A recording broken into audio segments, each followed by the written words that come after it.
Party అధిష్టానానికి హైకమాండ్కు విధేయత చూపిస్తే పదవులు ఎక్కడున్నా వెతుక్కొని వస్తాయి. ఇది ఏ రాజకీయ పార్టీలోనైనా కూడా చెప్పేటువంటి మాట. కాంగ్రెస్లోనైతే విధేయత కాదు, వీర విధేయత ఉంటేనే పార్టీ అధిష్టానం ఆశీస్సులు ఉంటాయి అంటారు.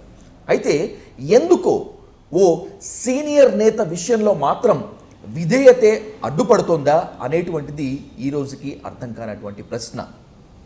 తెలుగు రాష్ట్రాలకు మాత్రమే కాకుండా యావత్ దేశానికి పరిచయం ఉన్నటువంటి సీనియర్ కాంగ్రెస్ నేత విహెచ్ హనుమంతరావు గారితో dial news hot seat with Vijay సాధు. సార్ నమస్తే. నమస్కారం అండి. స్ట్రైట్గా పాయింట్కి వచ్చేస్తాను విహెచ్ గారు. మీరు తెలియని పొలిటికల్ లీడర్ లేడు, మీరు తెలియని మీ గురించి తెలుసుకోలేనటువంటి రాజకీయ కార్యకర్త కూడా లేడు, అవునా? అయినప్పటికీ 8 ఏళ్లుగా కాంగ్రెస్లో మీకు పదవి లేదు. ఎవరు అడ్డుపడుతున్నారు? చూడండి, ఎవరు అడ్డుపడ్డా నేను అనుకోను అడ్డుపడ్డారా లేకుంటే పరిస్థితుల జరుగుతుందా, కానీ నా ఆలోచన ఎంతసేపటికి పార్టీ బలోపేతం కావాలని బీఆర్ఎస్ వ్యతిరేకంగా గత 10 ఏళ్ల నుంచి కొట్లాడుతున్నా. అది గతంలో కూడా ఇది టీడీపీ ఉన్నప్పుడు ఎన్టీ రామారావు వ్యతిరేకంగా కూడా 87 నుంచి 89 వరకు పూర్తిగా తిరుపతి నుంచి మొదలు పెడితే ఆదిలాబాద్ వరకు అటు శ్రీకాకుళం వరకు ఇందిరా విజయరథం మీద తిరిగింది. ఆ రోజులలో అదే రాజీవ్ గాంధీ గారి ఇందిరా విజయరథం ఇప్పించడం, ఒక వెహికల్ ఇప్పించడం, దాని పేరు ఇందిరా. అప్పుడు ఎవరు ఆల్ ఇండియా ప్రెసిడెంట్ ట్రెజరర్గా ఉండే ఎవరు మన బీహార్ నాయకుడు, ఆయన మనకి ఇవ్వడం జరిగింది. అంటే నా ఉద్దేశంలో పార్టీ ముఖ్యం అనుకుంటా నేను ఎప్పుడే కానీ. ఎందుకంటే నాకు తెలిసినంత మటుకు పార్టీ ఉంటేనే గుర్తింపు. నేను ఒక సామాన్య కార్యకర్తగా రాజకీయంలో ఎంటర్ అయినా, కానీ నా దగ్గర డబ్బులు లేవు, నా ఫ్యామిలీలో పొలిటికల్ బ్యాక్గ్రౌండ్ లేదు, పొలిటికల్ పుషింగ్ కూడా లేదు. కానీ నా సొంతంగా ఇందిరాగాంధీ ఆలోచన, అదేవిధంగా సంజయ్ గాంధీ ఆలోచన, రాజీవ్ గాంధీ ఆలోచనతో ఆకర్షితున్నాయి. అప్పుడు సంజయ్ గాంధీ 5 అంశాల కార్యక్రమం గ్రామాలలో పరిచయం చేసింది ఉమ్మడి ఆంధ్రప్రదేశ్లో. ఆ తర్వాత నాకు అవకాశం ఇచ్చిండు రాజీవ్ గాంధీ. ఏది పిసిసి ప్రెసిడెంట్ చేయడం అంటే మామూలు మాట కాదు కదా. ఎవరిని అడగకుండా ఎట్టి పరిస్థితులు హనుమంతరావు చెయ్యాలి అన్నాడు, చేసిండు. అప్పుడు ఆ తర్వాత 87 to 89 ఆయన ఇచ్చిన ఇందిరా విజయరథం మీద 89లో కాంగ్రెస్ వచ్చిందా లేదా?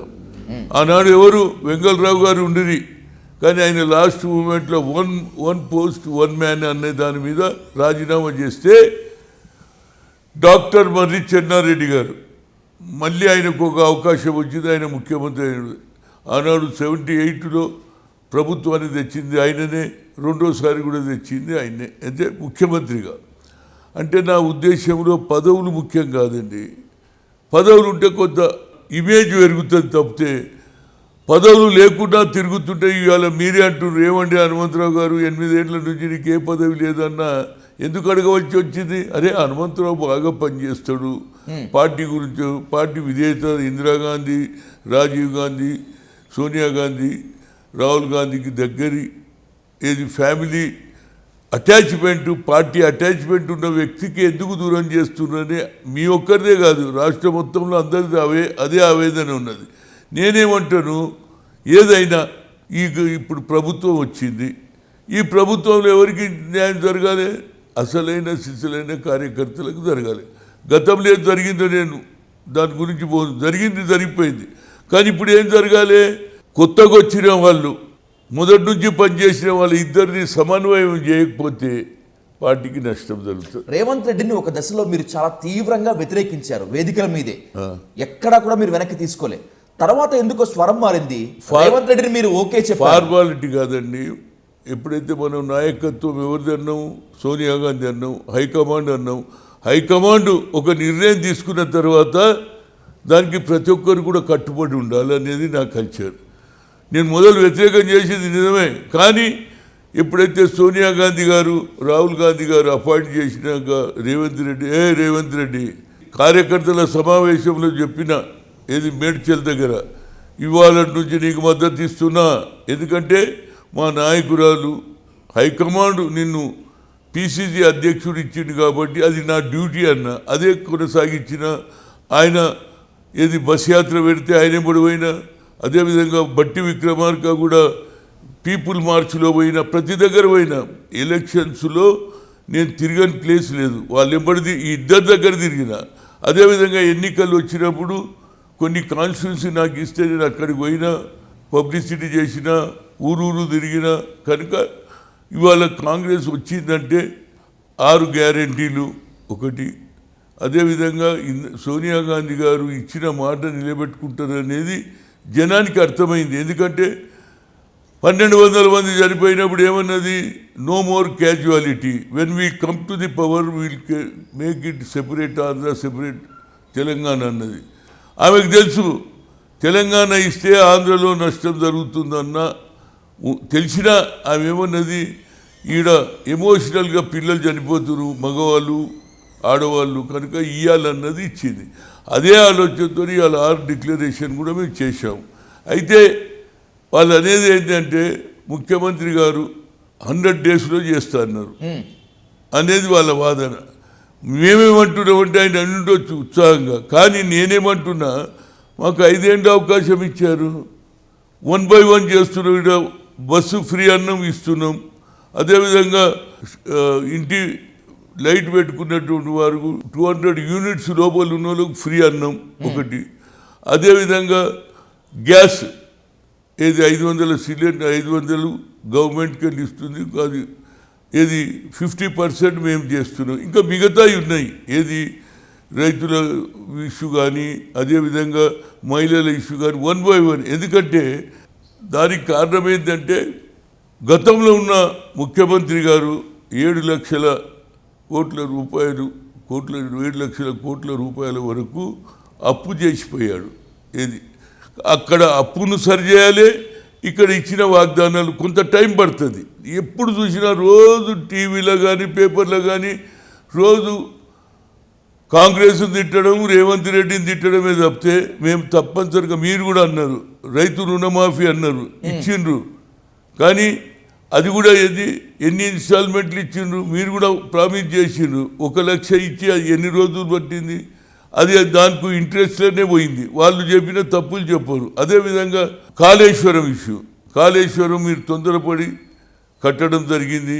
అది మొదలు ఏమన్నారు, ఏది అంబేద్కర్ పేరు పెడతామన్నారు, అది పెట్టలేదు, కొద్దిగా కాళేశ్వరం కట్టారు. కానీ ఎవడే కానీ ఇల్లు కట్టుకునేటప్పుడు కానీ ఒక పని చేసేటప్పుడు భూమి తవ్వేటప్పుడు భూమిలో ఏమున్నది, రాయి ఉన్నదా, రప్ప ఉన్నదా, నీళ్లు ఉన్నాయా? ఒక కాళేశ్వరం బ్రిడ్జి కడితే మీరు చూడకుండా కడితే ఏదో కూలిపోవడం వేరు, కానీ కుంగిపోయిందండి. అది నాకు బాధ అనిపిస్తుంది. అరే ఇల్లు కట్టుకునేటోడు లోపల రాయి ఉన్నదా, సిమెంట్ ఉన్నదా, లేకుంటే మట్టి ఉన్నదా, లేకుంటే ఇది దానికి సరి అయిన లెంత్ ఎంత ఉన్నదో చూసేస్తారు. కానీ ఇది కుంగిపోయిందంటే that means they have not seen, లోపల ఏమున్నదో చూడలేదు. కాబట్టి ఏది కాళేశ్వరం ఇట్లా ఇట్లా కుంగింది, కూలిపోయినది నేను విన్నా, కానీ కుంగిపోయింది మొట్టమొదటిసారి చూస్తున్నా. అదేవిధంగా వాళ్ళు ఎన్నో వాగ్దానాలు చేశారు. మేము ఇంటింటికి తిరిగిన, నేను బట్టి విక్రమార్క తిరిగినాము. వాళ్ళ ఏదైతే 2 bedroom గురించి నేను తిరిగినా, మా ఎంబడి తిరిగేటప్పుడు టీఆర్ఎస్ ఇచ్చిన మాటల మొత్తాలని, హామీల మొత్తాన్ని నిలబెట్టుకోలేకపోయింది అనేటువంటిది మీ ప్రధానమైనటువంటి విమర్శ. ఆ విమర్శను బేస్ చేసుకునే కాంగ్రెస్ సర్కారు ఇక్కడ ఫామ్ అయిపోయింది. కానీ మీరు అధికారంలోకి వచ్చిన తర్వాత మాకు ఇంకా 5 ఏళ్ళు ఉన్నాయి కదా, మేము మెల్లగా చేస్తాం అనుకుంటున్నారా విహెచ్ గారు? నేను దానికి కారణం ఎందుకు చెప్తాను, నేను అబద్ధాలు వాస్తవాలు చెప్తాను. ఎవరే కానీ కొత్తగా వచ్చినప్పుడు అన్నీ తెలుసుకుంటాడు. గతంలో ఏమైంది, ఇప్పుడు ఎవరో మనం ఒక హోటల్లో లేకుంటే ఒక కాంట్రాక్ట్ తీసుకుంటే వాడు ఎంత లాస్ చేసిండో తెలియదు కదా మనకు అన్నీ చెప్పేస్తాడు, అగ్రిమెంట్ చేసుకుంటాడు. అట్లనే ఇప్పుడు ఏమైంది, ఈయన ఇంత అప్పు చేసిందని మేము ప్రభుత్వంలోకి వచ్చినాక తెలిసింది. ఆ ప్రభుత్వం వచ్చిన తర్వాత కొత్త ప్రభుత్వంలో ఆ అప్పును ఎట్లా తీర్చేది చూడాలి. ఎందుకంటే అప్పు ఎవడు ఊరికి అడిగాడు, దాని ఇంట్రెస్ట్ పెరుగుతుంది. అదేవిధంగా అట్ ది సేమ్ టైం మళ్ళీ ప్రజలకు ఇచ్చిన హామీలు చేయాలి. ఇవాళ పోయిండు, దావోస్ పోయిండు, ఆడ ఏది పెద్ద పెద్ద ఇండస్ట్రీస్ వచ్చినాయి. ఇవాళ కొన్ని కోట్ల రూపాయలు మన దేశానికి వస్తుంది. దాంతోపాటు మన తెలంగాణతో పాటు ఉద్యోగాలు కూడా వస్తున్నాయి. నేను అనేది ఎంతసేపటి వాళ్ళు నెగటివే చెప్తున్నారండి. నెగటివ్ కాదు, పాజిటివ్ కూడా తెలుసుకోవాలి కదా. ఎంతసేపు మేము ఇస్తున్నాం, రైతులకు అన్నాం, పోతున్నాం, రైతులకు చేసే మేము ఇవాళ ఈసారి పండించిన పంట అందరి ఒక్క రైతు కూడా వ్యతిరేకం లేకుండా అందరి పంట కొన్నామా లేదా? తెలంగాణలో కాంగ్రెస్ సర్కార్ ఉంది అని మర్చిపోదాం. 2 సెకండ్లు మాత్రమే. మీరు ఏది మాట్లాడినా కూడా చాలా ఫ్రాంక్గా మాట్లాడతారు కాబట్టి రేవంత్ రెడ్డి సర్కార్, రేవంత్ రెడ్డి పాలన బాగుందా? మీరు మనస్ఫూర్తిగా చెప్పండి. చూడండి, 1 ఇయర్ లోపల పాలన ఉన్నదా లేదా అనేది తెలియదండి. యూ టేక్ ఆఫ్టర్ 2 ఇయర్స్ నువ్వు చెప్పు, నేను చెప్తా. ఇప్పుడు మొదలు పెట్టాడు. 1 ఇయర్ రావడంతో కుర్చీ మీద కూర్చోగానే పాలన బాగుందంటే ఇప్పుడు ఇచ్చిన హామీలు 2-3 అయితే మేము పూర్తి చేసినామా లేదా? మిగతా హామీలు కూడా మేము పూర్తి చేస్తాం. ఇవాళ స్కిల్ డెవలప్మెంట్ వస్తున్నది. ఇవాళ మెకానిక్ కానీ, ఎలక్ట్రీషియన్ కానీ దీంట్లో వాళ్ళకు ఉద్యోగాలు వస్తుంది. అదేవిధంగా గత ప్రభుత్వం చూడు, మేమే ఏది అనౌన్స్ చేసిన వీళ్ళు మీరు అనౌన్స్ చేసినప్పుడు ఎందుకు నింపలే? ఇవాళ ఏది 50,000 ఉద్యోగాలు మేము ఇచ్చినామా లేదా? అది పబ్లిక్ సర్వీస్ కంపెనీ కానీ, వేరియస్ కానీ, పోలీస్ కానీ అన్నీ చేసినామా లేదా? అదేవిధంగా మీరు కట్టించినటువంటి 2 బెడ్రూమ్లు కూడా మీరు ఇవ్వలేదు. ఇచ్చినా దానికి ఇవాళ శ్రీనివాసరెడ్డి గారు మేము తప్పనిసరిగా 1,00,000 దాకా ఇస్తాం, అవసరం ఉంటే 1 కోటి దగ్గర కూడా కేంద్ర ప్రభుత్వాన్ని డబ్బులు తెచ్చి కట్టిస్తాం అంటే కొంత సమయం ఇవ్వాలి. ఎంతసేపటికి రోజు నేనేమంటున్నా, నిజంగా కేసీఆర్కు చేసిన పెద్ద పొరపాటు ఏం తెలుసా? టీఆర్ఎస్ అంటే తెలంగాణ సెంటిమెంట్ ఉండే, ఆ సెంటిమెంట్ పేరు తీసేసి బీఆర్ఎస్ దాంతో దెబ్బతిన్నాడు. ఎందుకే కానీ ఇది సెంటిమెంట్. బీఆర్ఎస్ పేరు పెట్టినప్పుడే మీరు అడిగే హక్కు కోల్పోయాడు. ప్రాణ త్యాగాలు చేసిన నువ్వు పార్టీ పెట్టినావు, త్యాగాలు చేసిన ప్రతిఫలం వాళ్ళను అవమానం చేసినవా లేదా? ఒకటి. రెండోది, మీరు ఇచ్చిన హామీలు కట్టినటువంటి 2 బెడ్రూమ్ కూడా ఇవ్వలేదు కదా. అచ్చా మీరు అనౌన్స్ చేసారు, మరి అనౌన్స్ చేసినప్పుడు ఇమీడియట్గా ఉద్యోగాలు ఎందుకు ఇవ్వలే? మీతో కాలే. అదేవిధంగా ఇంటర్మీడియట్లో కాపీ జరిగే ఎన్నిసార్లు ఏది సర్వీస్ కమిషన్లో కూడా పోస్ట్పోన్ అవుతుంది. అంటే గవర్నమెంట్ ఉన్నా మీరు ఎక్కడోనో ఒక దగ్గర లీకేజ్ ఉన్నది కాబట్టి మీకు చెడ్డ పేరు వచ్చింది. నేనేమంటున్నా, పార్టీ ఓడిపోగానే అవతలను తిట్టడం కాదు. First of all why we are losing? మేము ఎన్నో చేసినాం, రైతులకు రుణమాఫీ చేసినాం, రైతులకు అది ఇచ్చినాం, అన్నీ అంటున్నారు. ఎక్కడ పొరపాటు అయింది? మీరేం చేసిండ్రు? రాష్ట్రాన్ని వదిలేసి మహారాష్ట్రకు పోయినరు. అప్కి కిసాన్కి సర్కార్ అన్నాడు. ఇక్కడ రైతులు చచ్చిపోతే తీసుకుపోయి బీహార్లో ఇస్తావు, పంజాబ్లో ఇస్తావు, అదొకటి తప్పు. రెండోది ఏంటంటే ఇక్కడ బేస్ విడిచిపెట్టి ఎంతసేపటికి నువ్వు ఏది మహారాష్ట్రలో పాత హైదరాబాద్ స్టేట్లో ఉన్నటువంటి వాళ్ళను ఏదో ఈయన గొప్పతనం, అక్కడ కూడా నేను బీఆర్ఎస్ స్థాపిస్తాని కోట్ల రూపాయలు వేస్ట్ చేసినవా లేదా? ఓకే, టీఆర్ఎస్ వైఫల్యాలు ఎలాగా ఉన్నాయి, టీఆర్ఎస్ అలా చేయకూడని తప్పులు చేసింది కాబట్టి అధికారానికి దూరమైంది. మీరు ఒక మాట అన్నారు విహెచ్ గారు, 1 సంవత్సరం పాలనను అభివృద్ధికి లేకపోతే అడ్మినిస్ట్రేషన్కి పారామీటర్గా కొలమానంగా చూడకూడదు అని చెప్పి.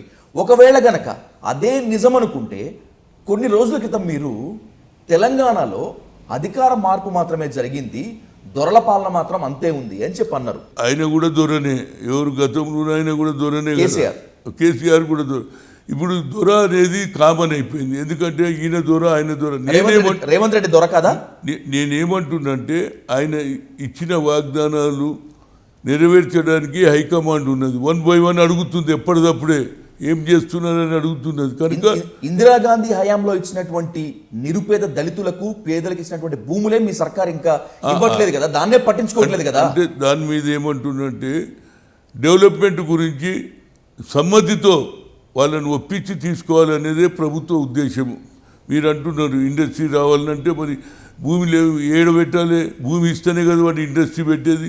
కనుక కొంత ఏది ఇబ్బందులు అవుతున్నాయి. కానీ వాళ్ళకి ఆల్టర్నేటివ్, ఇప్పుడు మీరు అంటున్న హైడా అన్నారు, హైడా కూడా నేను ఏమంటున్నా అంటే వాళ్ళని ఆల్టర్నేట్ అరేంజ్మెంట్ చేసి తీసేస్తే ప్రాబ్లం. అది కూడా ఇప్పుడు వాళ్ళు కూడా ఆలోచనలు ఉన్నారు. ఎవరైతే ఇండ్లు పోయినటువంటి ఇవాళ దేశంలో మూసీ నది పోతున్నది, మూసినది ఎంత దూరం పోయినా కూడా వాటర్ ఏది కలామిటీ అయిపోయి డిస్ట్రాయ్ అవుతుంది, దాంతో రోగాలు వస్తున్నాయి అనేది ఇతర దేశాలలో కూడా పోయి ఇవాళ ముఖ్యమంత్రి చూసి వచ్చిండు. హైడ్రా ఏర్పాటుతో హైడ్రా కూల్చివేతలతో పార్టీలో కానీ బయట కానీ రేవంత్ రెడ్డి లేదా కాంగ్రెస్ సర్కార్ ఇమేజ్ పెరిగిందా తగ్గిందా?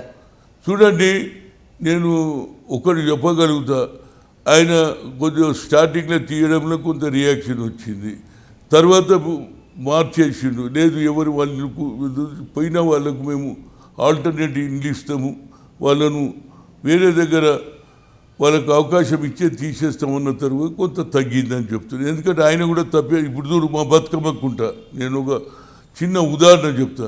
ఈ బతుకమ్మకుంట అనేది గత 35 ఏళ్ళ నుంచి మేము చిన్నగా ఉన్నప్పుడు మేము కూడా ఈత కొట్టేది, మా అక్క మా పెద్దమ్మలు ఆడ బతుకమ్మ ఆడేది. ఒక ల్యాండ్ గ్రాబర్ దాన్ని కబ్జా చేసిండు. దానికి ఎవరు మద్దతు ఇచ్చిండండి? బీఆర్ఎస్ నాయకుడే కదా. మా కవిత, నేను I will respect to lady, ఆమె దేశం మొత్తంలో ప్రపంచంలో కూడా పోయి బతుకమ్మ ఆడేది. కానీ ఈ బతుకమ్మ కుంటను ఎందుకు కాపాడలే? మీ వాళ్ళే. అది కుంట ఉంటే కుంటనే కాదు అది అని, ఇప్పుడు బతుకమ్మ కుంట లేదనే చెప్తున్నా ఆయన, ఎవరైతే బీఆర్ఎస్ నాయకుడు. అది కుంటారా బాబు అని ఏది గూగుల్లో చూస్తే తెలిసిపోయింది. అది కుంటనే ఉండే, బతుకమ్మ కుంట అనే పేరే. మా అక్కలు పెద్దమ్మలు అందరూ ఆడినారు. దాన్ని ఇవాళ మేము కాపాడుతున్నాం. దానికి హైడా రంగనాథ్ గారు తప్పనిసరిగా చేశాడు. ఎవరు వీటిని కూలగొట్టొద్దన్నాం. మిగిలిన భూమిలో బతుకమ్మ మరి పక్కకు ఉన్నటువంటి ఏది వాకింగ్ చేయడానికి, ఒక పిల్లలు ఆడుకోవడానికి ఇవన్నీ కూడా చేస్తూ అంటున్నారు. కనుక ఇది డెవలప్మెంటా కదా? ఇట్లా నేను అనేది ఏంటంటే, రావడం, నేనేమంటున్నా, ఏ పార్టీ అయినా రావడంతో ఓడిపోగానే మొదలు మీ విశ్లేషణ చేసుకున్న ఏడ తప్పు చేసినాం అనేది మేధోమతనం పెట్టుకోండి. Why we are loss, we are certain thing. మేము అన్నీ చేసినాం, మిషన్ భగీరథ తెచ్చినాం, ఏది మల్లన్న సాగర్ తెచ్చినాం, అన్నీ చెప్తున్నారు. కానీ ఓడిపోయినారు ఎందుకు? ఎక్కడన్నా ఒక పొరపాటు ఇప్పుడు దాని మీద అన్వేషణ చేస్తలేరు. వాళ్ళు ఎంతసేపు పొద్దున్న చేస్తే ప్రెస్ కాన్ఫరెన్స్ తిట్టడమే. కనుక మేమేమంటున్నామంటే, తప్పనిసరిగా వాళ్ళ గురించి కాదు, సోనియా గాంధీ ఇచ్చిన వాగ్దానాన్ని ఫుల్ఫిల్ చేయడానికి ఒకటి చేసిండు రేవంత్ రెడ్డి. నేను ఇంకో శుభకార్యక్రమం ఏం చెప్తా అంటే, రాహుల్ గాంధీ కన్యాకుమారి నుంచి కశ్మీర్ నడిచింది. We come to the power, we'll conduct caste wise census, జితనా హిస్సేదారీ ఉత్తి భాగీదారు నాడు దేశంలో ఇవ్వడం చేసిండా. ఫస్ట్ పర్సన్ అసెంబ్లీలో బిల్ పాస్ చేసిండు. ఇవాళ కులగానే జరిగిపోయింది, 90% అయింది. ఫిబ్రవరిలో ఎలక్షన్ అంటున్నారు. మేము ఒకటే కోరుతున్నాం, కామారెడ్డిలో ఏదైతే డిక్లరేషన్ చేసిండ్రో 42% తప్పనిసరిగా బీసీలో. ఎందుకంటే మా జనాభా పెరిగింది, సర్పంచులు అవుతారు, మండల అధ్యక్షులు దాన్ని చేశారు. దాంతోపాటు ఇంకొకటి ఎవరు చేయలే ఈ పని. దీన్ని ఎవరు అప్రిషియేట్ చేస్తారు? స్పోర్ట్స్ యూనివర్సిటీ చేస్తున్నాడు. భారతదేశంలో ఇన్ని స్టేట్లు ఉన్నాయి, 29, 28 ఉన్నది. ఏ స్టేట్లో కూడా లేదు. ఎప్పుడు కూడా నేను కూడా మంత్రి చేసిన, యాజ్ ఎ స్పోర్ట్స్ మినిస్టర్ చేసిన, అన్నిటికీ బడ్జెట్ బాగుంటుంది. ఫారెస్ట్కి ఉంటుంది, రెవెన్యూకి ఉంటుంది, అదేవిధంగా అగ్రికల్చర్. కానీ మా దగ్గరికి వచ్చే లోపల బడ్జెట్ ఉండదు. కానీ ఇలా స్పోర్ట్స్ యూనివర్సిటీ చేస్తే ఇది ఒక హబ్ అయిపోతుంది, స్పోర్ట్స్ హబ్ అయిపోతుంది. అదేవిధంగా ఇవాళ ఏది భారతదేశంలో 2 మనం నంబర్ 1 ఉన్నాం. ఐటీలో నంబర్ 1 వచ్చేసింది. ఐటీ ఎవరైనా మన దగ్గరికి వస్తున్నారు. రెండోది, ఇంతకుముందు మెడికల్ హెల్త్ పాయింట్ ఆఫ్ కావాలంటే బాంబే పోవాలి, లేకుంటే చెన్నై పోవాలి. ఇవాళ అందరికే వస్తున్నారు. One of the best medicine is getting, medicine treatment దొరుకుతుంది. అదేవిధంగా రేపు స్పోర్ట్స్ యూనివర్సిటీ అయితే ఇది ఒక హబ్ అవుతుంది. రైట్, ఐటీ ప్రస్తావన తీసుకొచ్చారు కాబట్టి విఎస్ గారు, భారతదేశంలో ఐటీ సంస్కరణలకు ఆద్యుడు రాజీవ్ గాంధీ అంటారు. తెలంగాణలో, తెలుగు రాష్ట్రాల్లో కూడా ఐటీ విప్లవానికి కారణం రాజీవ్ గాంధీ అంటారు. కానీ అసలు హైదరాబాద్లో ఐటీ డెవలప్మెంట్కి కారణం నేనే అని చంద్రబాబు చెప్పుకుంటూ ఉంటారు. చూడండి, ఆయన మొదలుపెట్టిండు. ఆయన అన్నాడు ముఖ్యమంత్రిగా ఉన్నప్పుడు కొంత మొదలుపెట్టిండు అంతే. ఈయన కాదు, అసలు ఎవరు టెలికాం ఎవరు ఇంప్రూవ్ చేసిండండి? శాంప్ పెట్రోల్ చేసినప్పుడు అందరికీ అర్థం కాలే. ఎందుకంటే టెలికాంను ఇంప్రూవ్ చేసింది కాబట్టి ఐటీ ఈడ పెరిగింది. ఆ తర్వాత ఈయన అడ్వాంటేజ్ తీసుకున్నాను, నేను కాదనా. కానీ who is the first person? That is the Rajiv Gandhi. ఆ తర్వాతనే దేశం. అంతకుముందు మేము అమెరికా పోయినా, అరే కార్లో కూర్చొని కూడా మాట్లాడవచ్చట ఆ ఫోన్లు ఎప్పుడు వస్తాయనేది. అది కనిపెట్టినోడు ఎవడు? రాజీవ్ గాంధీ. మొదలు అక్కడ తయారవుతుంటే ఆయన ఐడియా ఏంటంటే ఈ కంపెనీ 21st సెంచరీకి తీసుకోవాలి ఇండియా అనే ఐడియా ఉన్నది కాబట్టి టెలికాం ఇంప్రూవ్ చేసింది. కాబట్టి టెలికాం ఇంప్రూవ్ అయింది, సాఫ్ట్వేర్ వచ్చింది, హార్డ్వేర్ వచ్చిందా లేదా? చంద్రబాబు కూడా చేసి నేను చేయలేదని లేదు, కానీ ఆయన మొదలు పెట్టిన తర్వాత ఈయన దాన్ని అడ్వాంటేజ్ తీసుకొని మొదలు పెట్టిండు. ఇక్కడ అందరు దాని తర్వాత కంటిన్యూ చేస్తున్నారు. అంటే ఇది ఒక పెద్ద హబ్ అవుతుంది, ఇక్కడ వాల్యూ పెరిగింది. ఎందుకంటే ఇక్కడ వాతావరణం అండి అన్నిటికంటే మీరు బెస్ట్ పాయింట్ చెప్తా. ఇక్కడ ఉన్న కలామిటీ, ఇక్కడ ఉన్న కల్చర్ కానీ ముఖ్యంగా ఎన్విరాన్మెంట్ ఇక్కడ బాగుంటుంది. ఎక్కువ ఎండలు ఉండవు, ఎక్కువ వర్షం ఉండదు, అన్నీ అక్కడే ఉంది. ఆంధ్రలో ఒకటే మైనస్ పాయింట్, సముద్రం ఉన్నది కాబట్టి పొద్దున స్నానం చేయాలి, స్నానం చేయాలి. అక్కడ బాగా ఇక్కడ నార్త్ ఇండియాస్ వాళ్ళు ఎందుకు ఇక్కడ వస్తున్నారు? ఇక్కడ ఏ ఐఏఎస్ ఆఫీసర్ కానీ IPS officer once he was joined year after is retired also ఈ స్టే ఇయర్. నేను అడిగిన ఎంతోమంది ఐఏఎస్ ఆఫీసర్లు, నువ్వు సార్ అవి ఐ సెటిల్ అయ్యారు. నువ్వు చూడు ఎంతమంది, more than 70% IAS IPS settled year only. వాళ్ళు యూపీకి రావచ్చు, ఒరిస్సాకి రావచ్చు, రాజస్థాన్. కానీ ఇక్కడ వాతావరణం, ఇక్కడ కల్చర్ కూడా బాగుంది. అందుగురించి ఇక్కడ డెవలప్ ఉన్నది. ఇక్కడ ప్లేసులు కూడా ఏది స్థలాలు కూడా ఉన్నాయి. నిజాం వదిలి ఇవాళ ఏది హైటెక్ సిటీ ఉన్నది, గచ్చిబౌలి కానీ కొండాపూర్ కానీ ఇవన్నీ ఆనాడు వదిలేసినే కదా. ఎవరు? నిజాం వదిలిపెట్టిన ల్యాండ్ చాలా ఉన్నది, పెద్దగా ఉన్నది, విశాలంగా. కనుక ఇక్కడ ఎక్కువ డెవలప్మెంట్కు ఛాన్స్ ఉందనేది నా ఉద్దేశం. రైట్. రాజీవ్ గాంధీ గురించి ఇప్పుడు చెప్పేటువంటి నేతల్లో మీరు ప్రధానంగా ఉంటారు. రాజీవ్ గాంధీ ప్లస్ ఏంటి, రాజీవ్ గాంధీ మైనస్ ఏంటి అనేటువంటిది మీరు మాత్రమే చెప్పగలరని చెప్పి నేను బలంగా నమ్ముతాను విహెచ్ గారు. అందుకే కొన్ని ప్రశ్నలు నేను మీ ముందు ఉంచుతాను. ఆనాడు బేగంపేట ఎయిర్పోర్ట్ సాక్షిగా సీఎంగా ఉన్న అంజయ్యను రాజీవ్ గాంధీ చాలా దారుణంగా విమర్శించారు అనేటువంటిది చాలా మంది చెప్తారు. టీడీపీ అయితే బలంగా చెప్తుంది. నిజంగా అంజయ్యను రాజీవ్ గాంధీ అంత దారుణంగా అవమానించారా? చూడండి, ఇది ఒక publicity. I was with him. ఏది ఎయిర్పోర్ట్లో కానీ రాజీవ్ గాంధీ కానీ అంజయ్ కానీ ఉన్నప్పుడు నేను ఉన్నా. కానీ అంజయ్ గారు ఆ రోజులో ఉడతా భక్తిగా ఎక్కువ ఆయనకు హ్యాపీ చేయాలని ఎయిర్పోర్ట్ మీదకి, రన్వే మీదకి పెద్ద పెద్ద దండలు తీసుకొని వచ్చిండు. బేగంపేట రన్వే, బేగంపేట లోపల స్టేషన్ లోపు అయితే పర్వాలే, రన్వే అప్పుడు ఆయన సీరియస్ అయ్యిండు. అరే వాట్ ఈస్ దిస్?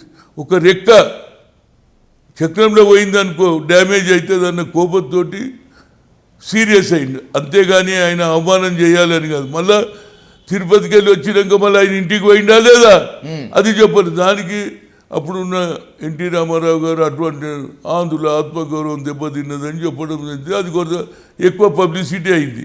అంతేందుకు నేను ఇంకోటి చెప్తున్నా. ఎన్టీ రామారావు ముఖ్యమంత్రి, రాజీవ్ గాంధీ గారు ప్రధానమంత్రిగా వచ్చిండు. డాష్ మీద ఏది బేగంపేట ఎయిర్పోర్ట్ లోపల ఆయన కలవచ్చు, చేయొచ్చు, కానీ బయటికి వస్తా అన్నాడు. అన్నప్పుడు నేనేమన్నా, రామారావు గారు మీరు దిగిపోవాలి, ఎందుకంటే మా పిల్లలు ఉంటారు, ఎవడన్నా ఏదన్నా అన్నా నీకు నచ్చినట్టు.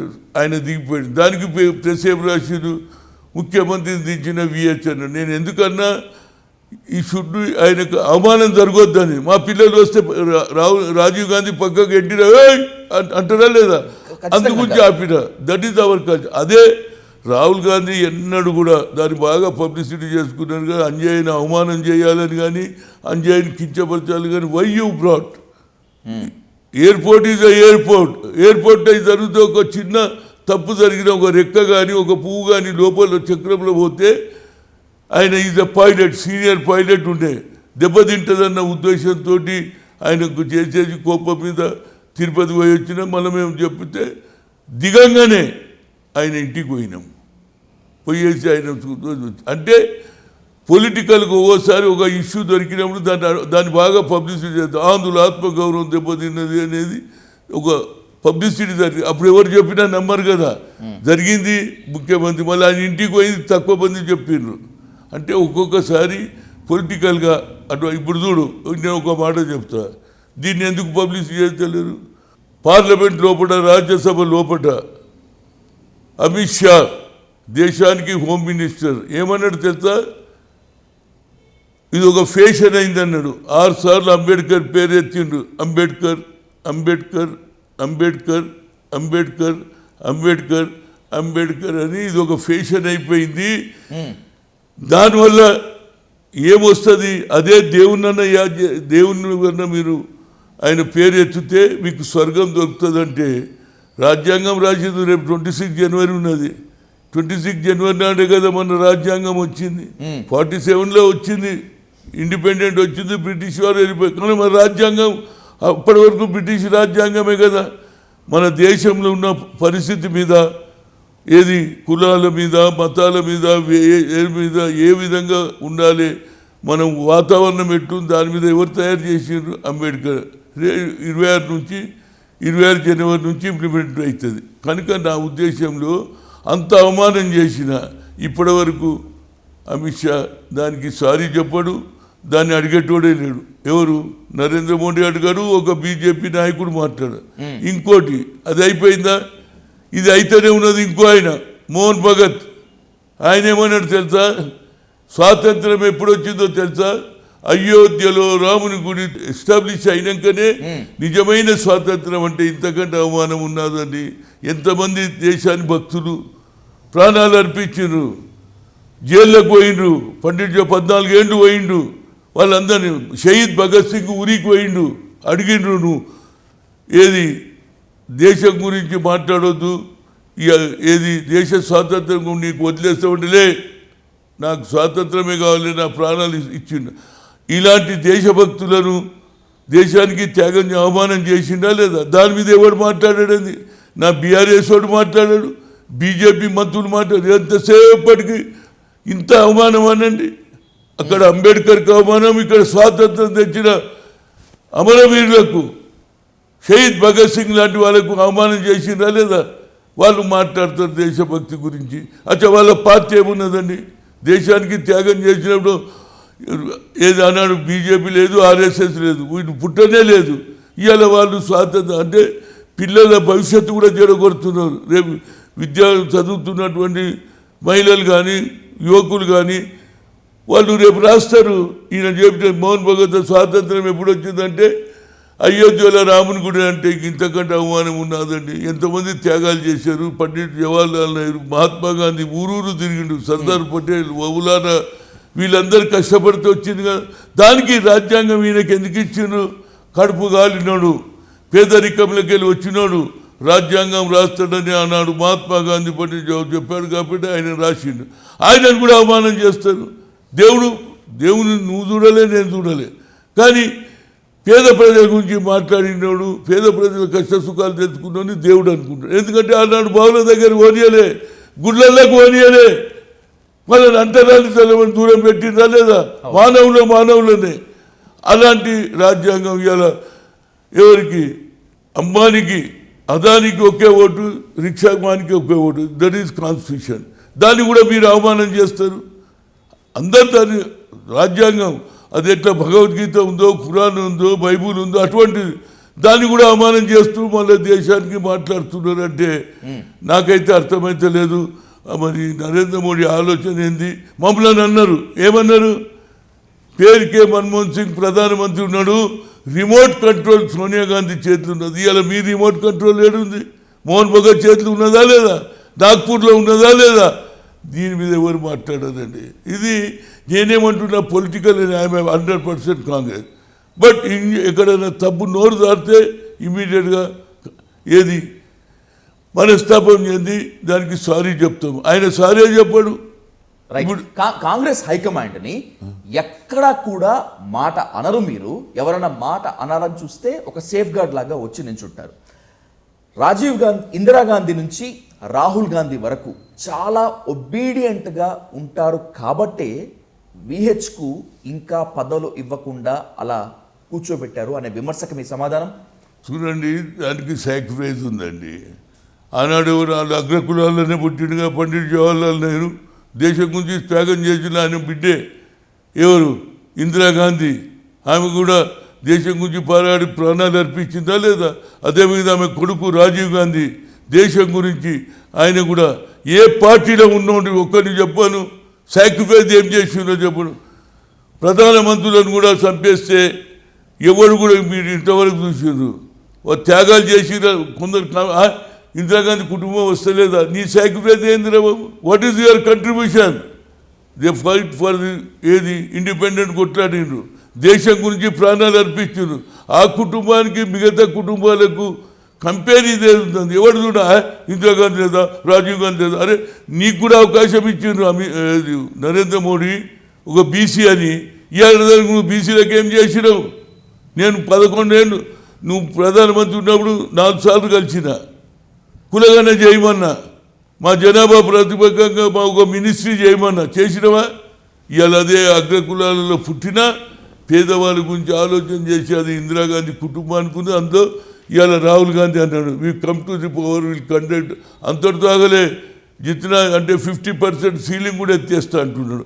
కనుక నా ఉద్దేశంలో అగ్రకులాలలో పేదవాళ్ళ గురించి ఆలోచన చేసే వాళ్ళు ఉన్నారు అనేదే చెప్పగలుగుతా. అయితే ఓబీసీ ఎంపీస్ కన్వీనర్ని 3 సార్లు కలిసిన, ఏం చేయలేను.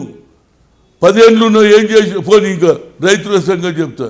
రాత్రి అనక పగలనక సంవత్సరం పొడుగా రోడ్ల మీద వండుకున్నారా లేదా?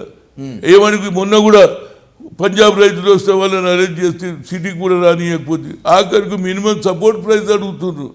వాళ్ళకి ఏమన్నావు, ఏం కావాలని అడుగుతున్నారు, వారికి ఏం చేయవు. కనుక ఆయన ఒక కల్చర్ వాళ్ళది ఏర్పడింది అంటే ఒక సెంటిమెంట్ ఓటు.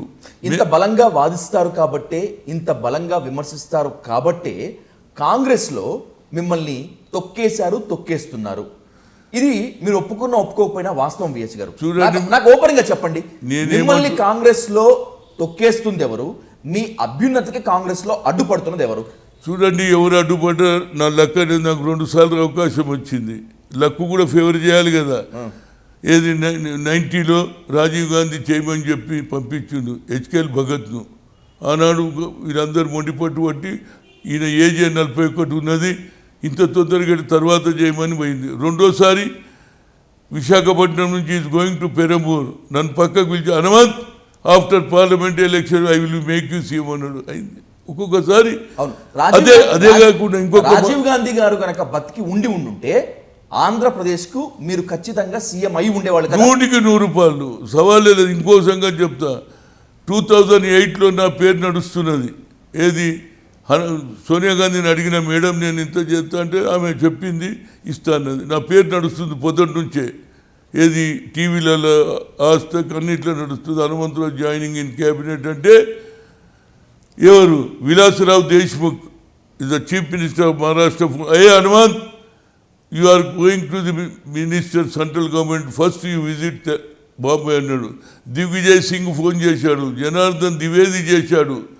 కానీ ఈయన 11 గంటలకు పోయి క్యాంప్ ఆఫీస్ నుంచి పోయి పొలిటికల్ సలహాదారు అయినట్టు అహ్మద్ పటేల్ నేను పుస్తకంలోనే రాసినానండి. You are making another power center, you do it, don't expect anything from N. Phone పెట్టేస్తే నా మినిస్ట్రీ పోయింది. నాకు అన్ని దగ్గర నేను ఎంతోమంది లీడర్లు తయారు చేశాను. ఇవాళ కేశవరావుని ఎవరు వేసారు? వైస్ ప్రెసిడెంట్ నేను వేసిన. ఎంతమందిని చేసిన? రాజశేఖర్ రెడ్డి అయితే 30 మంది ఎంపీలు రాసిండ్రండి. ఈజ్ ఏది fraction is his father is murder అని. కానీ నేను చేసినా లేదా మాట నిలబెట్టుకున్నా. అదేవిధంగా కానీ అదే రాజశేఖర్ రెడ్డి మీకు పదవులు ఇవ్వలేదు. అదే రాజశేఖర్ రెడ్డి మీ మీద కత్తి కట్టారు, కక్ష కట్టారు అనేటువంటిది ఓపెన్ సీక్రెట్. ఎవరి సలహా వల్ల రాజశేఖర్ రెడ్డి మిమ్మల్ని దూరం పెట్టారు? కేవీపీ గారి సలహా వల్లే, కేవీపీ గారి కుట్ర వల్లే విహెచ్ కు వైఎస్ కు దూరం పెరిగింది అనేటువంటి అది ఓపెన్ నేను పుస్తకంలో రాసినండి. కేవీపీ ఏమనుకున్నాడంటే హనుమంతరావు రాజశేఖర్ ఇద్దరు ఒకటైతే ఆయన పెత్తనం నడవదు, నన్ను బయట పెట్టారు. నేనే ప్రెసిడెంట్ చేసిన, అందరూ ఒప్పుకున్నారు. ఇందిరాగాంధీ అయితే ఒప్పుకోలే. నేను రాజీవ్ గాంధీకి చెప్పిన, సార్ నన్ను కమ్మన్నాడు. నేను ఇప్పుడు ఉండదు సార్, తర్వాత ఉంటే ఈయన చేయన్నాడు. అంటే నేను ప్రతి నెల నీకు నా దగ్గర డబ్బులు లేవు, పార్టీ అంటే ప్రతి నెల పంపిస్తా అంటే నేను ప్రతి నెల ఢిల్లీకి వచ్చి తీసుకునే లేదు సార్, ఈయన చేయండి, నెక్స్ట్ చేయండి. నెక్స్ట్ చేసిండు ఆయన నన్ను. ఆయన తప్పేమి లేదు. కానీ నా లక్ అంతేందుకంటే నేను ఎంతోమంది బీసీలను చేసిన, ఎవరున్నారా? ఇవాళ ఇంతమంది రఘువీరారెడ్డి నేనే చేసిన, బొత్స సత్యనారాయణ కూడా టికెట్ నేనే ఇచ్చిన. నాకు యూత్ కాంగ్రెస్ ప్రెసిడెంట్ ఎంతమంది పేర్లు చెప్పాలి? నేను చెప్పాలంటే అంతేందుకని కేసీఆర్ ఎవరు నా కమిటీలో ఉండే, చంద్రబాబు ఎవరు నా కమిటీలో ఉండే, వాళ్ళు వైస్ ప్రెసిడెంట్ ఉండే, ఆయన పోయి పార్టీ టీడీపీలో పోయి ముఖ్యమంత్రి అయ్యాడు. చంద్రబాబు నాయుడు మా దగ్గరనే ఉండే, ఆయన మామను పట్టుకొని ఆయన ముఖ్యమంత్రి. ఇవన్నీ ఏంటంటే సేవ చేసే వరకు ఏంటంటే కొందరు ఏం చేస్తారంటే నా కల్చర్కు మిగతా కల్చర్కు మీరు అడిగిన కష్టం చెప్తున్నా. కొందరు ఏమనుకుంటారంటే రే వాడు తయారైతే నన్ను దొక్కేస్తాడని చంపేస్తారు. నేను తప్ప పార్టీకి ఉపయోగపడాలి, నన్ను కొడితే కొడతారు రాబోయే పార్టీని ఎందుకు తప్పాలి. ఇంకొక చిన్న ఉదాహరణ చెప్తా. పి జనార్దన్ రెడ్డి ఈ వాజ్ అ పాపులర్ లీడర్, ఏది ట్రేడ్ యూనియన్లో కానీ సిటీలో. ఆయన ఏది ఎయిర్పోర్ట్లో పిల్లలు ఇవాళ రేపు టీవీలు వచ్చినాయి, సెల్ ఫోన్లు వచ్చినాయి కదా, ఫోటోల గురించి నువ్వు కూడా దోపేయడంలో ఆయన దోతి దిగిపోయింది. ఆయన పోయి కంప్లైంట్, దానికి రాజశేఖర్ అడ్వాంటేజ్ తీసుకొని ఈయన మీద కంప్లైంట్ చేస్తే ఇక ఆయన సస్పెండ్ చేసి ఎక్స్పెల్ చేయాలని చూస్తున్నారు. 4 నెలలు అయింది, 5 నెలలు అయింది. అప్పుడు ఎన్ జనార్దన్ వధించి నేను ఢిల్లీలో ఎంపీ వస్తున్నట్టు పోతున్నారు. కానీ ఒకనాడు అంబికా సోని అడిగింది what is the real story Hanumanth అంటే, నేను madam once we are opposite myself P Janardhan, మా ఇద్దరికి కూడా ఏది వ్యతిరేకత ఉండే. కానీ ఆయన లీడర్. ఒక వ్యక్తిని చంపడం ఈజీ, కానీ ఒక వ్యక్తిని ఒక లీడర్ని తయారు చేయండి ఇట్ వుడ్ టేక్ 15 ఏళ్ళు పడుతుంది, 20 ఏళ్ళు పడుతుంది అన్న. అప్పుడేమన్నది, నేను నీకు అపాయింట్మెంట్ ఇస్తా, మేడం కలుస్తా అంటే ఇచ్చింది. అపాయింట్మెంట్ ఇస్తే నేను పోయినా. What is Hanumanth, what happened in the airport అన్నది. Ma'am, whatever you are thinking it is not right. People youngsters are by pushing photograph, everybody they want to take their photos. For that purpose is Jyoti is fall down ani anna. Ma'am, you are a leader, you got all the right. One pen stroke you can remove anybody, but you want to make one leader to project, it will take 15 years. But Janardhan Reddy is a popular leader. At a time he can bring 10 to 15,000 people as a trade union leader, as a Congress leader అని చెప్పి అప్పుడు నా మాట మీద తీసేసి. అందుకుంటే P Janardhan Reddy సచ్చే వరకు నా ఎంబడి మేము కలిసి ఉన్నాము. అప్పుడు కూడా కండిషన్ ఈయననే. రాజశేఖర్ ఏమంటే తెలుసు, వాళ్ళ కొడుకు వాళ్ళ తమ్ముని కొట్టడం జరిగింది ఏది రోడ్డు మీద. దాని మీద నేను అమెరికాలో ఉన్నా. నాకు ఫోన్ చేసిన, హనుమంతన్న ఇట్లా అయిందంట. నాకు ఇంకో 1 వీక్ ఉండే వచ్చేసిన. వచ్చి నేను చక్కగా పోయి అలా ఇంటికి పోతే వాళ్ళ తమ్ముని దగ్గర పోతే ఆయన బ్రేక్ఫాస్ట్ టీ ఇచ్చి అన్న నాది ఏం లేదే, ఏదో పొరపాటు అయిందో చెప్పిన నేను వాళ్ళను ఏది అపాలజీ కూడా అడగ. మా నాయన ఏది చెప్తే అది చేస్తాను. మా అన్న రాజశేఖర్ దగ్గర ఆయన ఏమన్నాడు తెలుసా, మీ తెలంగాణలో ఒక అలవాటు కొట్టుకోవడం, తిట్టుకోవడం, తనుకోవడం, కలుసుకోవడం అన్న. అరే మరి మీదేముందంటే మా దగ్గర ఇక్కడనో అక్కడనో అన్నా. అరే ఇది ఎక్కడ రాజశేఖర్, ఇదే మాటలు. నో మా కల్చర్ వేరు, మీ కల్చర్. నేను ఎంత చెప్పినా ఇంటలేడు. లాస్ట్లో ఏమన్నా, హనుమంతన్న నువ్వు అంటే నాకు బాగా అభిమానం, నువ్వు ఒక్క పైసా సంపాదించలే నాకు తెలుసు, నువ్వు నా ఎంబడి ఉండు. ఇవాళ నువ్వు జనార్దన్ రెడ్డి ఇచ్చిపోయి నా ఎంబడి ఉండు. నీకు 50 ఏళ్ళ వరకు నీకు నీ కుటుంబానికి చేయి చాపకుండా చూస్తా. But you should side time అంటే నేను అన్న, చూడు రాజశేఖర్, ఏదైనా సాయం చేసేది ఉంటే నేను పిసిసి ప్రెసిడెంట్ చేసింది చెయ్యి, కానీ ఈ కండిషన్ నాకు నడవదు, మా కల్చర్ వేరు రాబట్టి. నీ కల్చర్ అయితే అదే అన్న. ఇప్పుడు చెప్పు, నా ఎంబడి ఉండు, రేపటి నుంచే నీకు 50 ఏళ్ళకు సరిపోయే ఫైనాన్షియల్ హెల్ప్ చేస్తా అన్నాడు. నేను ఒప్పుకోలే. నేనన్నా ఇదేందా ఈయన ఇడిచిపెట్టి నీ ఎంబడి ఇవాళ కాకుండా రేపు తెలుస్తుంది. హనుమంతరావు చూసినావా జనార్దన్ రెడ్డికి దోకా చేసినని అంటారు. అంటే మా తెలంగాణ కల్చర్ వేరు, మీ కల్చర్ వేరు వచ్చేసారు. That is the character of Hanumantharao. అందుగురించే ప్రతి ఒక్కరు కూడా నాది ఏది లేదు, నాకు అవకాశాలు చాలా వచ్చినాయండి.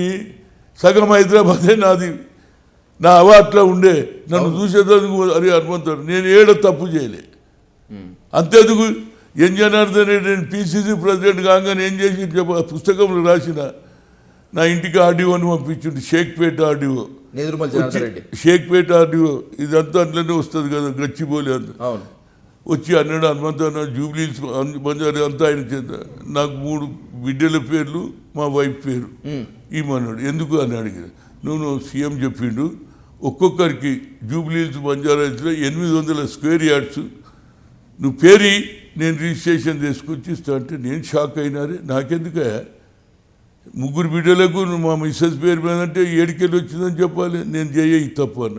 మళ్ళీ వాడు పోయినోడు పోయి మళ్ళీ వచ్చి అందరు చేసుకుంటున్నారు. నా మాట అయిన పిల్లల భవిష్యత్తు చెడిపోతుంది. నేనన్నా తప్పు చేయలేబోయ్. నేను రాజీవ్ గాంధీ భక్తుని, ఇందిరాగాంధీ తప్పు ఎందుకు చేయాలి? నాకు ఒక అవకాశం వచ్చింది. ఎప్పుడే కానీ తప్పు చేస్తే ఇయ్యాల కాకుండా రేపు బయట పడుతుంది.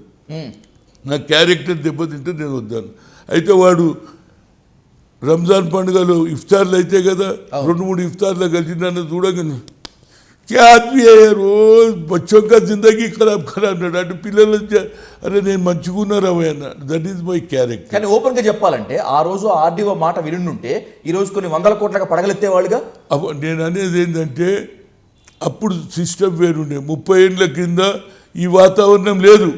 దామోదరం సంజీవ దగ్గర ఏముండేనండి, ఆయన ముఖ్యమంత్రి చేసిండ్రా లేదా? అవును. అప్పుడు ఒక కల్చర్ ఇప్పుడు మారిపోయింది. ఇది ఏం చేస్తుంది దీనికి? కానీ ఇప్పుడు బాధపడుతున్నారా ఎందుకు రిజిస్ట్రేషన్ చేయించుకోలేకపోయారు? మనం ఏం చేయలేని సిచ్యువేషన్. ఒక్కొక్కసారి ఒక యుగం నడుస్తుంది, ఆ యుగం కాగానే కొత్త యుగం వచ్చింది. దీంట్లో మనం ఏం చేస్తాం? డబ్బులు ముఖ్యంలే కాదు, మేము ఓన్లీ పేరు సంపాదించినాం. అంటే ఎవరైనా గతంలో తప్పు చేయొద్దు అనేది కల్చర్ ఉండే. ఆ పేరు ఎందుకు ఉపయోగపడుతుంది విహెచ్ గారు? ఓపెన్ గా మాట్లాడుకుందాం, మిగతా పాస్ట్ వదిలేద్దాం. మొన్న జరిగినటువంటి లోక్సభ ఎన్నికల్లో ఖచ్చితంగా సికింద్రాబాద్ టికెట్ మీకు వస్తుంది అని చెప్పి అనుకున్నారు. గ్యారంటీగా వస్తుంది అని చెప్పి పందాలు కూడా కట్టిండ్రు, మీరు కూడా వస్తుంది అనుకున్నారు. చూడడానికి వచ్చి ఉంటే గ్యారంటీగా మీరు ఎంపీగా గెలిచుండేవాళ్ళు కదా. చూడండి, పాయింట్ ఏంటంటే నేను మొదటి నుంచి ఖమ్మంలో 2019లో పనిచేసి రావాలన్న ఆడ రాజీవ్ గాంధీ విగ్రహం పెట్టిన, మల్లికార్జున్ ఖర్గే తోటి కూడా ఓపెన్ చేయించిన. అక్కడ బట్టి నాకు మోసం చేశారు, బట్టి అండ్ ఉత్తమ్ మోసం చేశారు. పేరే పెట్టలే. నాకు ఎప్పుడు తెలిసింది? 2019లో అంబికా సోని, మోషినా కిద్వాయ్ చెప్పేదా వాళ్ళు ఎలక్షన్ కమిటీ మెంబర్స్. ఎలక్షన్ అయిపోయింది, నేను సెంట్రల్లో కూర్చుంటే అడిగిన వాట్ మిస్టేక్ అయి ఉండను. No Hanumanth which seat Khammam. No, your name was not there. Your name was there, madam herself she will propose your name అన్న. అయిపోయింది. వీడన్న అడిగినా కూడా బట్టి నిజం చెప్పురా బాబు, నువ్వు నా పేరు పెట్టలేదని నేను ధర్మం తింటా అమ్మవారి గుడి దగ్గర, నువ్వు ధర్మం తినడు. సరే, అది అయిపోయినాక మళ్ళీ కూడా నేను ప్రతి మీటింగ్కు రమ్మన్నాడు వాడు. పీపుల్ వాడు ప్రతి దగ్గర 2019లో దెబ్బతిన్నాక కూడా 24 వరకు అనేబడే తిరిగిన. ప్రతిసారి ఏ మీటింగ్ అయినా కేంద్రంలో ఇచ్చినటువంటి ఏఐసిసి ప్రోగ్రాం కూడా అన్నీ చేసిన. అందరిని అడగండి. ఈసారి మరి వాళ్ళంతా కుమ్మంటాయి, నాకు టికెట్ రాదంటే నేను చెప్పాలి హనుమంతులని. అసలు మీకు ఖమ్మంతో సంబంధం లేదు, ఖమ్మంలో మీరు ఓటర్ కాదు, ఎందుకు మీరు ఖమ్మం లోక్సభ? దానికి కారణం మీరు right question. When prime minister was there Rajiv Gandhi, 2 times he came to Khammam. ఒకసారి ట్రైబల్ ఏరియాలో, ఒకసారి ఫ్లడ్ ఎఫెక్టెడ్. 2 సార్లు as a ordinary PCC secretary I went along with him, myself, Vengala Rao and prime minister NT Rama Rao. అప్పటి నుంచి నాకేముందంటే మా నాయకుడు ఈ ప్రాంతంలో పనిచేసిండు. నేను యూత్ కాంగ్రెస్లో కూడా అక్కడ మీటింగ్ పెట్టినప్పుడు సంజయ్ గాంధీ అక్కడనే నాకు పరిచయం అయిండు. కనుక అక్కడ ప్రజలు కూడా నన్ను కొడతారు. ఎక్కడ అది హనుమంతన్న బాగా మాట్లాడతాడు. ఎందుకంటే ఇందిరా విజయరత్న పోయినప్పుడు కూడా ఆడ పెద్ద పోలీసు వాళ్ళు ఆపడంతో గొడవ చేస్తే అప్పటి నుంచి అక్కడ పాపులర్ అయినా అందరు ఖమ్మం వాళ్ళు అందరు రా రా రా అన్నాడు. బట్టిగాడు కూడా రమ్మన్నాడు. కానీ లాస్ట్ మూమెంట్లో బట్టికి ఏ ఆలోచన అంటే నేను ఎలక్షన్ అయినాక ఇక ఎందుకు పెట్టుకున్నారు ఇంకా తెలుసు. కానీ ఎలక్షన్ అయినాక అడిగిర్రు. నేను కూడా తిరిగింది కదా, 24 కాన్స్టిట్యూన్సీ తిరిగితే 18 కాన్స్టిట్యూన్సీలో గెలిచి. నేను అడిగిన బట్టి విక్రమ్ వరకు వచ్చిన ఏం ఈసారి అందరం గెలిచినాక నువ్వు రా అన్నాడు. అయితే నాతో పొరపాటున వాస్తవాలు చెప్పేట్టు నేను I weaker section man. But press వాళ్ళు అడిగిన who will be the chief minister అని. అంటే నేను చాలా క్లియర్గా చూడు పోయి మంచి చెడును కష్టపడ్డాడు, డబ్బులు తెచ్చిండు, రాజీవ్ గాంధీ ప్రోగ్రామ్ సక్సెస్ చేసిండు, ప్రతి మీటింగ్ సక్సెస్ చేసిండు. కనుక ఆయనకు ఛాన్సెస్ ఎక్కువ ఉన్నాయి. ఉన్నా ఎవరికి రేవంత్ రెడ్డికి. ఓకే, అది అన్నాక ఈయన కోపం వచ్చేసింది. అమ్మ హనుమంతుడు నా పేరు చెప్తాడని. అసలు ఆయన రాజకీయంలో నేను చెప్తున్నా, ఎవరినన్నా అడుగు, వాళ్ళ అన్న చనిపోయిండు, మళ్ళీ అనంతరాములు చచ్చిపోతే వీడు నా ఎంబడి తిరిగేది. వీని పీసీసీ ఆయన చనిపోయినాక నేను పీసీసీ ప్రెసిడెంట్ అయినా, మల్లు అనంతరం తమ్ముడు అని వీని పీసీసీ ఎగ్జిక్యూటివ్లో వేసుకున్నా. వీని అన్నకు మల్లు రవికి డాక్టర్ సెల్ ఇచ్చిన ఉన్నాడు. మల్లు అనంతరం చచ్చిపోయిన తర్వాత వీళ్ళందరూ వచ్చి రిక్వెస్ట్ చేసిండు, అన్న మా అన్న సీటు మా రవికి ఇప్పి అని. నేను పార్లమెంట్ బోర్డులో ఉన్నప్పుడు రాజీవ్ గాంధీ అడిగిండు ఇది వాళ్ళ భార్యకి ఇద్దామని. ఎవరికి? అనంతరం భార్యకి. నేనన్నా మేము she is the spiritual lady, always she will sit in the church అన్నా. అంటే హూ ఇస్ దేర్ అంటే his brother is there doctor cell అని ఇస్తే రాత్రి 1 గంట రాత్రికి టెన్షన్ బత్తులో బట్టి గారు కడుపులు తొలగబెట్టి నువ్వే అన్నా మాకు అన్నాడు. నువ్వేనే మా అన్న చనిపోలే, నువ్వే మల్లు అనంతరం. ఆ తర్వాత వీన్ని పీసీసీ ఎగ్జిక్యూటివ్లో చేసుకున్నా. ఆ తర్వాత ఛాన్స్ వచ్చింది ఖమ్మంలో లోకల్ బాడీ ఎన్నిక. అప్పుడు కేశవరావు వద్ద పీసీసీ కొట్లాడి ఇప్పించిన వీడు ఫోన్ చేస్తే ఎవరిస్తాడన్నా నాకు మజాక్ చేస్తున్నావు అన్నాడు. అయిందా హ్యాపీగా ఉండే. అయినాక పోయి వేరే స్కూల్లో జాయిన్ అయిపోయింది. ఎవరి స్కూల్లో నాకు అనవసరం అయిపోయిందా. అయినా కానీ నేను పట్టించుకోలేదు. చలో పోయి మన పిల్లవాడు ఏదో అని బతుకుతారు అని సిఎల్పి వచ్చిందండి 2019లో. ఎంతమంది 19 కలిసినాం కదా. అప్పుడు Rajagopal Reddy want to the CLP leader. నేనన్నా ఎట్లయితే నువ్వు రెడ్డివి, Uttam Kumar Reddy, no this time we can make one SC because we promise, KCR has promise Telangana వస్తే ఒక హరిజన్ ముఖ్యమంత్రి అని నేను వేణుగోపాల్కు చెప్పిన. ఆయన హైదరాబాద్కి వచ్చిండు గోల్కొండ హోటల్లో whom they want to make. అప్పుడు 12 మంది వచ్చిండు కదా. నేను పోయి చెప్పిన వేణుగోపాల్జీ you can make SC because KCR has promise, I don't want anything, I will make a chief minister from SC అన్నాడు. కనుక నువ్వు చేయనే చేస్తే ఇదే ఇంటికి వచ్చి కింద అందరు ప్రెస్ వాళ్ళ ముందు కాళ్ళు మొక్కిండు. మరి ఇప్పుడు ఏం ఆలోచన వచ్చిందేమో నా మీద. ఆఖరి రోజు కూడా చెప్పాలి కదా అన్నా నువ్వు రాదంటే నేను మొదటి నుంచే సికింద్రాబాద్ అడుగుదు కంట్లు మూసుకొని ఇవాళ కిషన్ రెడ్డిని ఓడకూడదు కదా.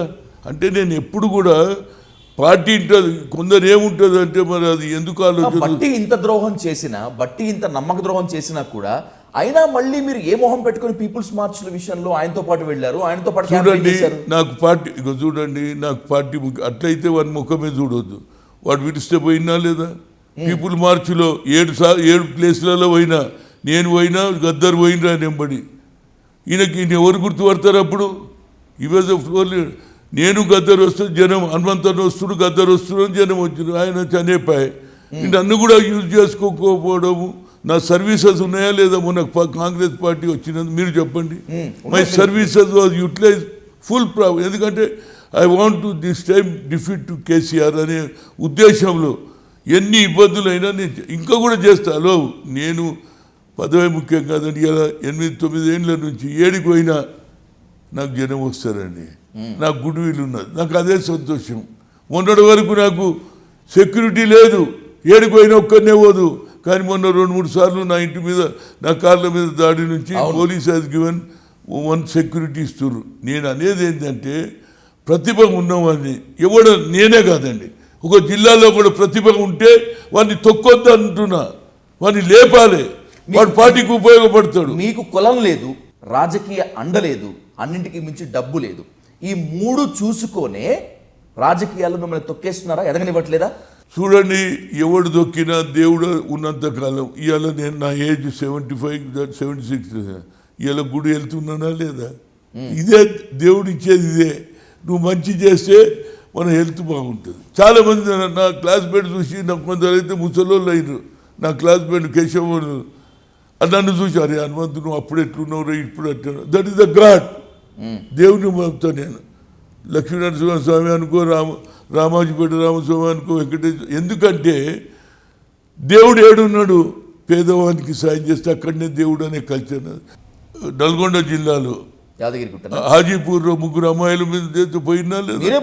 అదేవిధంగా సిరిసిల్లలో ఎస్సీలకు అట్రాసిటీ పోయినా లేదా? ఖమ్మంలో మిర్చి రైతులకు సంఖ్యలు లేస్తే పోయి ఇచ్చినా లేదా? నేను పని చేస్తూనే ఉంటాను. నిన్నగాక మొన్న 5 పిల్లలు చనిపోయింది కదా ఈత కొట్టేందుకు పోయి. కుంట పోచమ్మ పోయినా మళ్ళీ వాళ్ళ కుటుంబానికి ఉడతా భక్తికి అందరికీ 5,000 ఇచ్చు, అంతా హైదరాబాద్ పిల్లలే. దట్ ఈజ్ మై కల్చర్ అండి. పదవి ముఖ్యం కాదండి. పోయేటి రోజు మంచిగా చెడు. ఇవాళ నేను పోలే జూబ్లీహిల్స్ బంజారాహిల్స్ పోతే ఇంత నాకు ఇవాళ హనుమంతరావు అంటే 10 మంది ఊరికి వస్తారు. లోకలేనండి. ఇవాళ ప్రతి ఒక్కరు ఇవాళ మళ్ళీ నేను అంబేద్కర్ స్టాచ్యూ ఏదైతే మన పంజాగుట్టలో కూలగొట్టినరో ఆడ పెట్టేందుకు పోతే నాకు కేసు పెట్టి అదే ఇప్పటిదాకా కూడా గోషామైల్ స్టేడియంలో ఉన్నది.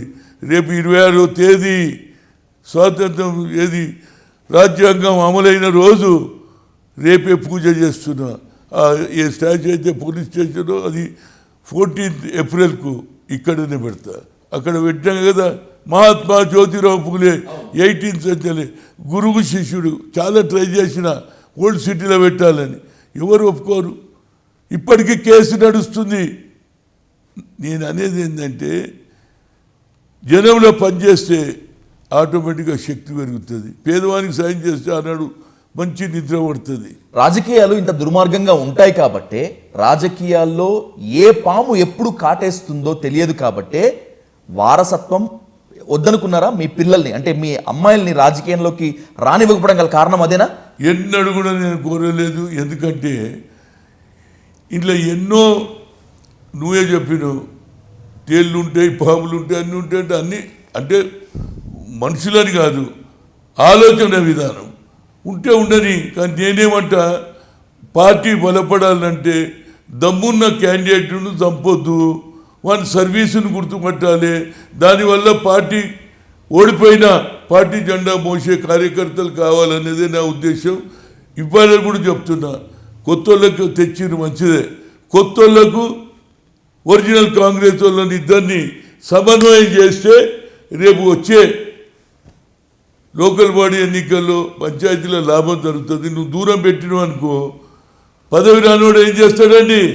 నేనైతే పదవికి పనిచేతకు వాళ్ళ నేచర్ ఉన్నా, నేను 10 ఏళ్ళ నుంచి చేస్తున్నా, నాకేం పదవి రాలే, నిన్నగాక మొన్న వచ్చినానికి ఇచ్చిండ్రు అని వాడు వ్యతిరేకం చేస్తాడా లేదా? దాన్నే నేను ఇవాళ మన మహేష్ కుమార్ గౌడ్ కానీ రేవంత్ రెడ్డి గారిని కోరేది ఏంటంటే సమన్వయం చేస్తే మనకు ఇప్పుడు ఎన్నో అభివృద్ధి కార్యక్రమాలు చేస్తున్నారు. కింది దానికా పోవాలి కదండి. కార్యకర్త తీసుకపోతేనే చెప్తాడు, అది చేస్తే బాగుంటుంది అనేది నా ఆలోచన. ఇక అంతకంటే నాకు ఎక్కువ ఆలోచన. రైట్, 2 ప్రశ్నలతో ముగిస్తాను విహెచ్ గారు. నిజమే, మీ గురించి ఎవరు చెప్పినా కూడా ఆయన ఆస్తులు సంపాదించుకోలేదు, అవినీతి చేయాల్సి వచ్చినా కూడా అవినీతి చేయలేదు అని చెప్పి అంటూ ఉంటారు. మీ గురించి విమర్శించేటువంటి వాళ్ళు కూడా ఉన్నారు. నాకు దీనికి కరెక్ట్ అయిన సమాధానం కావాలి విహెచ్ గారు. ఉస్మానియా యూనివర్సిటీలో మీరు ల్యాబ్ అసిస్టెంట్గా ఉద్యోగం చేసినప్పుడు అవినీతి చేయటం వల్లే మిమ్మల్ని ఉద్యోగంలోంచి తీసేశారని, వైస్ ఛాన్సలర్కి సంబంధించినటువంటి కారు, టైర్లు, పెట్రోలు మొత్తం విహెచ్ అమ్మేసుకున్నాడు కాబట్టే యూనివర్సిటీ నుంచి పంపించేశారని మీ శత్రువులు బాగా ప్రచారం చేస్తున్నారు. దానికి కొందరు అగ్రకులాలు ఉన్నోళ్ళు కూడా నేను ఉద్యోగం చేసింది ల్యాబ్ టెక్నీషియన్గా, ల్యాబ్ అసిస్టెంట్గా. కానీ నాకు తిరిగే అలవాటు కదా. ఏది దోస్తుల దగ్గర పోవాలంటే జీప్ తీసుకొని తిరిగేది. నేను ఆయన అపాయింటెడ్ యాజ్ ఎ డ్రైవర్ కాదు. దానికి టైర్లు అమ్ముకున్నాడు, పెట్రోల్ అమ్ముకున్నాడు. ఏది చెప్పినా ఉద్యోగం చేసినా, ఉద్యోగానికి వాల్యూ పెంచిన ఆ తర్వాత అదే వైస్ ఛాన్సలర్ అక్కడ ఉన్నటువంటి ఓఎస్ రెడ్డి గారు నాకు మంచి అవకాశాలు కూడా ఇచ్చిండు. నేను అనేది దొంగతనం ఎక్కడ రికార్డు తీయమను. ఇవన్నీ చూడండి, ఎవడైతే పెరుగుతుంటే కొత్త చెప్తారండి. అప్పుడు నేను రాజీవ్ గాంధీ దగ్గర పెరుగుతున్నానే కోపంతో ఏదేదో అన్వేషణ, ఆఖరు చెన్నారెడ్డిని కూడా వ్యతిరేకం చేసిన వాళ్ళు ఉన్నారు. ఇవాళ వాళ్ళే అనుభవిస్తున్నారు. నేను పేర్లు చెప్పాలి, ఎవరెవరు వ్యతిరేకం నాకు అందరు తెలుసు. కానీ ఏం లాభం? వాళ్ళే రోడ్డు మీద ఉన్నారు. ఇవాళ హనుమంతరావు ఏడిపోయినా నమస్తే హనుమంతు అని అంటారు, చేయగలుపుతారు. చాలు నాకు అది. వాళ్ళని గురించి ఎందుకని ఈ నమస్తేలు చెప్పడము, చేయగలపడము, అలాయబలాయి తీసుకోవడము కడుపు నింపుతుందా విహెచ్ గారు? కడుపు నిండి కాదు. నేను అనేది సాటిస్ఫాక్షన్. మనకు పదవి రాలేదని కాదు, 10 మందిలో వరకు గౌరవం ఉన్నది. ఏ పెళ్లికి పోయినా, ఏ మీటింగ్ పోయినా 10 మంది కార్యకర్తలు చూడంగానే సంతోషపడతారు. నేనేం పెద్ద పాపులర్ అని కాదు. అరే హనుమంతు అన్న కార్యకర్తలను పట్టించుకుంటాడు, వాస్తవాలు మాట్లాడతాడు. ఇందిరాగాంధీ కుటుంబానికి లాయలు, ఈ 3 నా ప్లస్ పాయింట్. ఇక మాకు వేరే ప్లస్ పాయింట్ ఏమి లేదు. నేను ఎక్కడ అన్యాయం జరిగితే పోతా.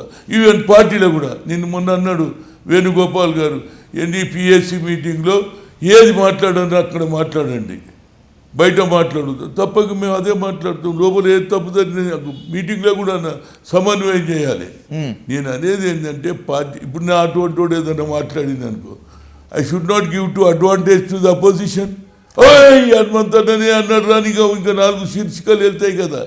ఏదన్నా ఉంటే లోపల ఉంటుంది, మీటింగ్లో మాట్లాడతా. నేను కూడా ఒక కార్యకర్త ఇవాళ మొన్న చనిపోయిండు ప్రేమ్లాల్ అని, ఇవాళ ఆయన కూడా నేను బరాబరుగా మాట్లాడతాను. సంతాపంతో కార్యకర్తలకు న్యాయం చేయమని కోరుతా. ఎందుకంటే జెండా మోసినోడు ఉండాలన్నా, నేను పుత్తకొచ్చిన వాళ్ళు వెళ్ళిపోతారని చెప్ప, కానీ ఒరిజినల్ వాళ్ళకు కూడా న్యాయం చేయమని కోరుతున్నా అంతే. నేను వేరేది ఏం లేదు. ఎవడైతే ట్రాక్ రికార్డ్ చూడండి, ఇవాళ నాకు ట్రాక్ రికార్డ్ చూసి నా దగ్గర డబ్బులు ఉన్నాయని ఇచ్చిండా సంజయ్ గాంధీ, నాకు డబ్బులు ఉన్నాయన్నా రాజీవ్ గాంధీ, పిసిసి నా టాలెంట్ను గుర్తుపట్టి ఇచ్చిండు. అదే టాలెంట్ అందరు పెంచుకోవాలి.